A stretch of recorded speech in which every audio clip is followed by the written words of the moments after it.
اور سر ایک بڑی دردناک حدیث ہے ابو ذر غفاری کے بارے میں، وہ حاکم میں ہی ہے، المستدل حاکم میں۔ غزوہ تبوک آپ کو پتا ہے ایک ایسا غزوہ تھا جس میں جو شرکت نہیں کرے گا وہ منافق ڈکلیئر ہوگا، قرآن میں فتویٰ آ گیا تھا۔ اس سے پہلے کبھی نفیر عام نہیں تھی، یہ پہلا اور آخری موقع تھا، کیونکہ رومن امپائر سے ٹکرانا تھا، سپر پاور تھی دنیا کی، 1.5 لاکھ کی فوج لے کے کیسرے روم بارڈر پہ آ گیا تھا عرب کے۔ تو نبی علیہ السلام نے اناؤنسمنٹ کی کہ بھئی اب سب نے جانا ہے، جو نہیں جائے گا منافق شمار ہوگا، الا یہ کہ کسی کے پاس ریسورسز نہ ہو، یا کوئی مریض ہو، یا کوئی عورت ہو، یا کوئی معذور ہو۔ تو کچھ لوگ جو ہے وہ یعنی اپنے ان معاملات کی وجہ سے کچھ پیچھے بھی رہ گئے۔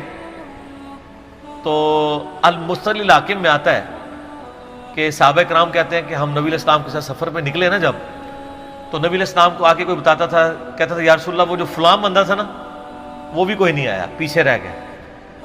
تو آپ علیہ السلام پرواہ نہیں کرتے تھے۔ پھر بتایا گیا یا رسول اللہ وہ بھی کوئی نہیں، یعنی جڑے نعرے مارتے سن اچے اچے جدوں ایتھے کسی نے دسایا جائے کہ سر وہ تہاڈا پکا جڑا یار ہے بیلی وہ بھی کوئی نہیں تھے، تو حضور علیہ السلام کو لوگ نا فیڈ بیک دیتے یا رسول اللہ وہ بھی غائب ہے، وہ بھی نہیں آیا۔ اب 30,000 کے لشکر میں آپ نے کوئی ریکارڈ تو نہیں رکھا تھا، رجسٹر تھا، لیکن کدھر 30,000 بندوں میں کدھر کوئی رکھ سکتا ہے صاحب اس طرح، یا رسول اللہ وہ بھی رہ گیا، وہ بھی۔ تو حضور علیہ السلام کہتے ہیں ٹھیک، آپ فرماتے تھے اللہ چاہے گا تو آ جائے گا، نہیں آئے گا تو نہیں آئے۔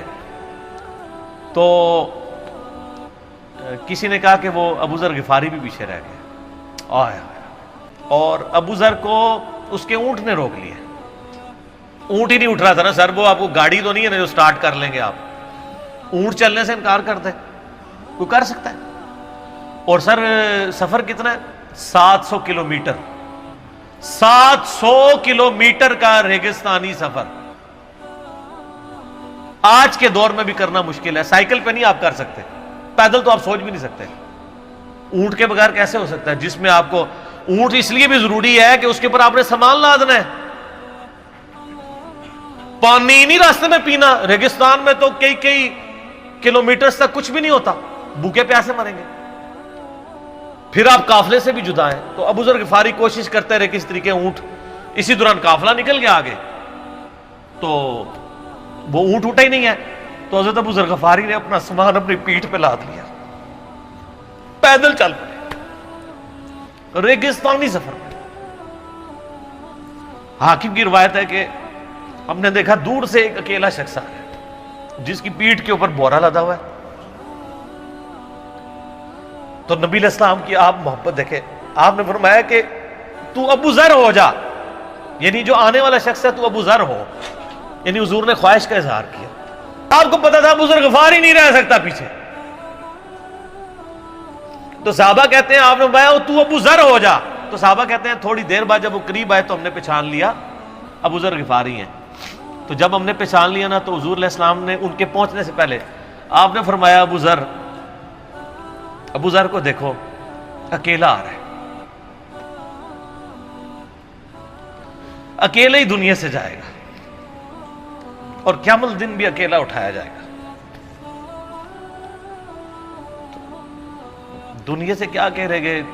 صحیح بخاری میں آتا ہے کہ حضرت عثمان غنی رضی اللہ عنہ کے دور میں چکے،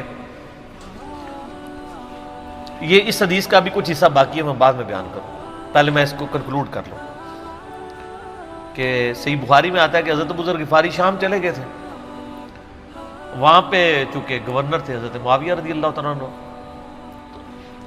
وہ قرآن کی وہ جو سورہ توبہ کی آیات ہے نا کہ جو لوگ سونا اور چاندی جوڑ کے رکھتے ہیں یہ گرم کر کے ان کی پیٹھوں پہ، ان کے ماتھے کے اوپر لگایا جائے گا قیامت والے دن، تو وہ یہ آیت پڑھا کرتے تھے، اور حضرت معاویہ سے ان کا جھگڑا رہتا تھا کہ تم لوگ جو یہ مال جوڑ رہے ہو نا اور یہ اتنے خزانے تم لوگوں نے بنا لیے ہیں، یہ نبی علیہ السلام کی تعلیمات کے خلاف ہے۔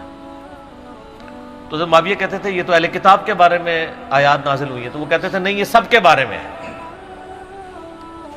اب شرعی حکم یہ ہے کہ مال آپ جوڑ سکتے ہیں اگر آپ زکوٰۃ دے رہے ہیں، لیکن یہ پسندیدہ نہیں ہے، طریقہ نبوت یہ نہیں ہے۔ نبی علیہ السلام نہیں جوڑ سکتے تھے، پوری زندگی زکوٰۃ دینے کی نوبت نہیں آئی ہے، حالانکہ خمس ملتا تھا، خیرات کرتے تھے۔ ابو ذر غفاری کا جھگڑا یہ تھا کہ تم تو نبی کے اصحاب ہو، تم لوگوں کو یہ زیب ہی نہیں دیتا کہ تم لوگ اس طرح کے محلات میں رہو اور اس طرح مال جوڑو۔ تو اب چونکہ سینئر صحابی تھے ان کو ہاتھ ڈالنا بھی آسان نہیں تھا. پھر نبی علیہ السلام نے فرمایا کہ اس سے زیادہ سچا انسان ہی کوئی نہیں. تو حضرت معاویہ نے خط لکھا حضرت عثمان کو کہ جی اس بندے سے میری جان چھڑائیں نا, اس کو آپ واپس بلائیں. حضرت معاویہ نے جب خط لکھا تو حضرت عثمان نے ان کو کہا تم مدینہ شریف واپس آ جاؤ. مدینہ شریف جب یہ واپس آئے, صحیح بخاری میں آتا ہے کہ لوگوں کا جھمگٹا لگ گیا ابوذر غفاری کے گرد. لوگوں کو پتا تھا کہ تو بڑا یعنی زہد والا بندہ ہے. ابوذر غفاری وہی حدیثیں سنایا کرتے تھے کہ حضور نے فرمایا یہ احد پہاڑ سونے کے برابر ہو تو میں خیرات کر دوں گا. جبکہ باقی صاحب کہتے تھے کہ مال جوڑنا جائز ہے اگر زکوٰۃ کوئی دیتا رہے. وہ یہ کہتے تھے کہ یار یہ تم لوگوں کو تو زیب نہیں نہ دیتا, یار تم لوگ تو یہ باتیں نہ کرو, تم لوگ نبی کی صحبت یافتہ ہو, تم لوگوں کو تو زہد ہونی چاہیے تم لوگوں کی زندگی میں. اب لوگوں کا ہجوم ان کے گرد لگ گیا اور پھر حضرت عثمان نے ان کو خلیفہ وقت تھے بلایا, کہا کہ یار تو خود ہی مدینہ شریف چھوڑ کے یہاں سے چلا جا, تیری وجہ سے فتنہ کھڑا ہوا ہے. تو ایک زبدہ نامی کا ایک گاؤں تھا مدینہ شریف کے پاس, شہر سے ہٹ کے, تو وہ پھر وہاں پہ ہجرت کر گئے. آپ دیکھیں کہ ابوذر 80-90 سال کا بابا اپنی ایک بڑھیا بیوی کو لے کے اس عمر میں شہر بدر ہو رہا ہے اکیلا. آج نہیں آپ سوچ سکتے کسی جگہ آپ اکیلے جا کے پڑاؤ کریں. کوئی شخص حضرت ابوذر غفاری کو سی آف کرنے نہیں آیا سوائے حضرت علی کے,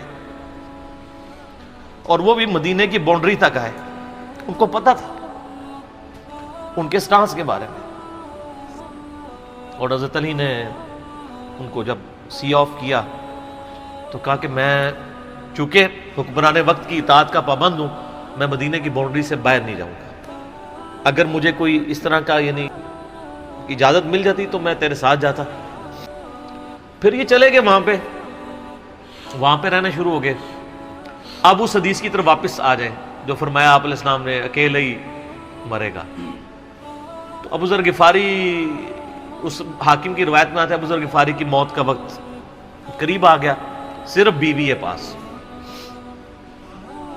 بیوی نے رونا شروع کر دیا کہ حضرت آپ فوت ہو گئے, آپ کو کفن کون دے گا, آپ کو غسل کون دے گا, آپ کو دفنائے گا کون, میں عورت ذات کیا کر سکتی ہوں. حضرت ابوذر نے کہا کہ نبی علیہ السلام سے میں نے سنا تھا کہ تو اکیلا مرے گا, پھر مسلمانوں کا ایک قافلہ وہاں سے گزرے گا جو تجھے کفن دے کے دفنائے گا اور جنازہ بھی پڑھے گا. تو نے فکر نہیں کرنی, جب میں مر جاؤں تو میری لاش کو چوراہے پہ رکھ دینا, گزرگاہ پہ, جو یعنی مدینہ کی طرف راستہ آتا تھا گاؤں ایریا سے گزر کے. اللہ میرا بندوبست کر دے گا. وہی ہوا کہ ان کے مرنے کے بعد مسلمانوں کا ایک قافلہ دور سے آ رہا تھا. تو اسی مستقل حاکم کی حدیث میں آتا ہے کہ سر قافلہ بھی سنے پھر کون ہے, عبداللہ ابن مسعود. ابوذر غفاری بھی زہد کے امام, ابن مسعود بھی زہد کے امام, ابو درداء بھی زہد کے امام. ابن مسعود رضی اللہ تعالیٰ عنہ جب وہاں پہ رکے تو انہوں نے کہا بی بی کیا ہوا؟ ان کا میرا خامند مر گیا ہے. ان کا یہ کون ہے؟ کہا ابوذر غفاری. عبداللہ ابن مسعود کی چیخ نکل گئی, چیخ ماری انہوں نے. ان کا واہ, اللہ کے نبی نے فرمایا تھا کہ ابوذر اکیلا آ رہا ہے تبوک کے موقع پہ, دنیا سے بھی اکیلا جائے گا, قیامت الدین بھی اکیلا اٹھایا جائے گا. یعنی اب اسی سرزمین سے ہی اس نے اٹھنا ہے نا, ہر بندے نے اپنی قبر سے اٹھنا ہے. یعنی وہ مسلمانوں کے قبرستان میں بھی دفن نہیں, ریب المتنی میں مرا ہے, اس کی قبر بھی ایسی جگہ ہے جہاں مسلمانوں کے پاس قبریں بھی کوئی نہیں ہے. ایک ریگستان میں اکیلی قبر ہے, اس قبر کا بھی کسی کو نہیں پتا, اس پہ کوئی مزار بھی نہیں ہے, اور قیامت الدین بھی اکیلا اٹھایا جائے گا. یعنی قیامت تک وہاں پہ کوئی قبرستان بھی نہیں بنے گا. ظاہر نبی علیہ السلام کی یہ بھی خبر ہے. تو عبداللہ ابن مسعود رضی اللہ تعالیٰ نے ان کو غسل دیا, کفن دیا اور دفنا دیا. سر لوگ مجمع میں مرتے ہیں, ان کو یاد کوئی نہیں کرتا, اور ابوذر غفاری کو آج بھی دنیا یاد کر رہی ہے, ہم بھی یاد کر رہے ہیں رضی اللہ تعالیٰ عنہ علیہ السلام. اللہ تعالیٰ قیامت والے دن ہمیں ایسے نیکوکار لوگوں کا ساتھ نصیب فرمائے. آمین ثم آمین.